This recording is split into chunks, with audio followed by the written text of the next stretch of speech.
Hello, students. Today I want to talk about two, three issues, and one of the students said that she is interested in interest earning accounts, which is a very important issue. The issue of interest rates, is unusually important for the people who borrow money, for you all, for everybody. And the more you know about it, the better it is. We discussed that the banks give you very little interest, whether it is your checking account or whether it is your saving account. One of the students brought a very good point. That student mentioned that he invested maybe $1,000 and bought CDs for 3 years and is getting some interest around 3.5%.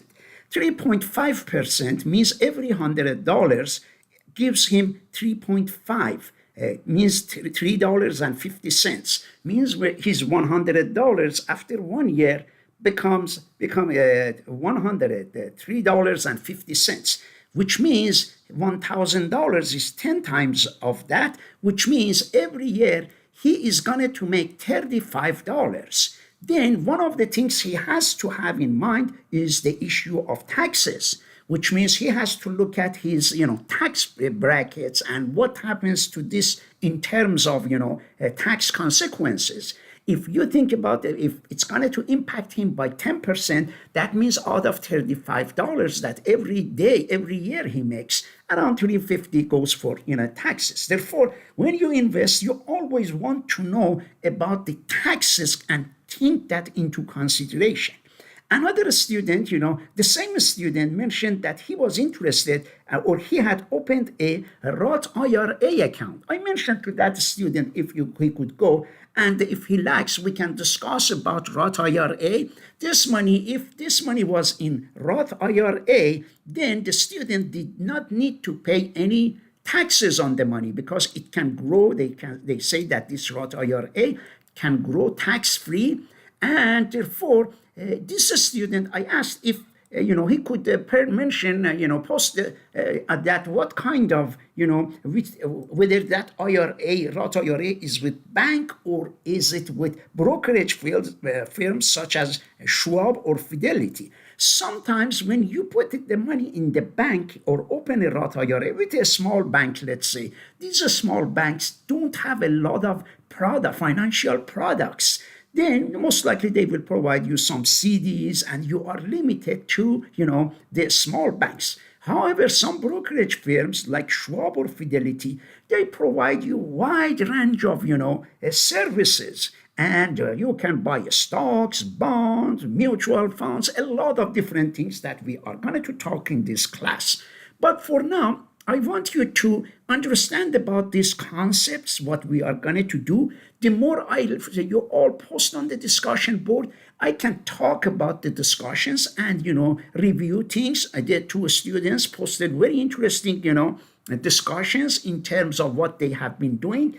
And if you all also have some experience, if you put the information there, I can give you a feedback. And for now, I would, if this student wants me to help him, I definitely help him in terms of what we can do and what happens. He said that he has a CD for 3 years. He has locked in the interest for 3.5%, which means if the interest rates go down, he still is going to get his CD for 3.5 years. CD means certificate of deposits, but he cannot take the money out for 3 years. It is locked in there. And yesterday we talked about some, money market fund. Therefore, this student could put, if he had come to me, I could have encouraged him to open an account with Schwab and could put his money in money market funds, and he could get, an interest of 4 point something, 1 or 2%. However, that money market funds was not as secure as CDs that are, secured by the federal government, and therefore it means it is insured. Therefore, the more you know about it, guess what? I have not put my money in CD. In fact, I have put a little, some money. I have put it in, in Schwab, and some students have put in Schwab. and they have bought mutual funds or they have bought money market funds. We will talk about their differences. And I am earning interest from there. I am earning another interest. It is in my retirement account. That account is, called annuity. We will talk about it at a later time, but I am earning 6.5% interest on that, and I am not paying any taxes on it. Guess what? You have put, maybe many students have put their $200-300 in the bank, and they are not getting anything. Maybe 1%, less than 1%, very very little.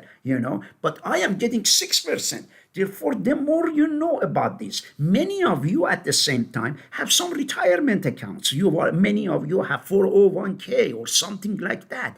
And your money, many students, their money sitting there and earning very little interest because they are not familiar with, financial products. Therefore, the more you learn about these things, the more you can say, oh, if my money is in 401k and is not earning any interest, why shouldn't I go there and, reinvest it in something that grows, faster? Here, I want to show you one smart guy. If you think that what he has done, he had opened his Roth IRA and he put $2,000 in it. It has that $2,000, it has grown to $5 billion. The federal government is not happy. His name is Peter Thiel. And this Peter is one of the people who supported Donald Trump actually to become a president. And he is one of the founders of PayPal. Therefore, what he did was that he bought the stocks of PayPal. He has opened, one of the stocks that he also, is owner, one of the companies he helped to establish is called Palantir. That's a huge company. Therefore, what he did was that imagine that the shares of PayPal was 1 penny, he put this $2,000 in there, and now his $2,000 has grown to $5 billion. And guess what? The federal government cannot get him any tax from him because he was smart and opened the Roth IRA at that time. He could open a regular IRA, traditional IRA. But if now he wants to cash it, he doesn't pay any taxes. However, if it was in a traditional IRA, let me assure you, $2 billion of it would have gone for taxes and he would have got only $3 billion. Therefore, you see the importance of understanding where you should invest your money and how you can be benefited if you understand the concept of taxes, concept of compounding growth. He has had compounding growth because that stock and those stocks have gone hugely. No one can have $5 billion in his or her Roth IRA. Why they cannot? Because there is a limit on how much you can contribute to your IRA. Suppose if you are under 50 years old, I think you can put, $7,000 a year. Therefore, your 7,000, if for 20, let's say, 20 years you put 7,000, that will be, 20 times, 7, is 140,000. That means that maximum you could put your Roth IRA in 20 years would be 140. $140 cannot grow to become $5 billion unless there are some concepts of, converting something from another account to Roth IRA. There are some ways to, increase the IRA. We will talk about this. Those are as you learn more. But my advice to you is that if you need to open an IRA, I will help you to open. In fact, I have 2-3 students here in this class who opened IRA, and I got the money from the foundation of the college, and I gave them $50 to open Roth IRA. They opened their accounts with Schwab. Therefore, those of you, I still have $500 of the money of the foundation that I can give to 10 different students who are interested to open either a Roth IRA or a traditional IRA with Schwab or Fidelity, and then they can use that as free money because it's a foundation of the college that wants the students to learn. I want those students who got money from me last semester, if they are interested, post their experience on the discussion board for the students to see how, what happened. What did you do? You opened the show up account. How did you open that account? How did I send you the money? How did you get the money, the $50 from me? That way the other students see the process. And if they can show interest, I have $500 here, to give to the students. Yeah, and in fact, so far, I have helped 14 students to open Roth IRA account, and some decided to open traditional. Traditional is good also. We will talk about the differences as well. Therefore, I want you to go ahead, read the discussion board, and I want you to, post messages and be active. We are going to learn a lot. And look at the homework and try to complete them by Sunday. The sooner you complete, the better it is. You will learn more.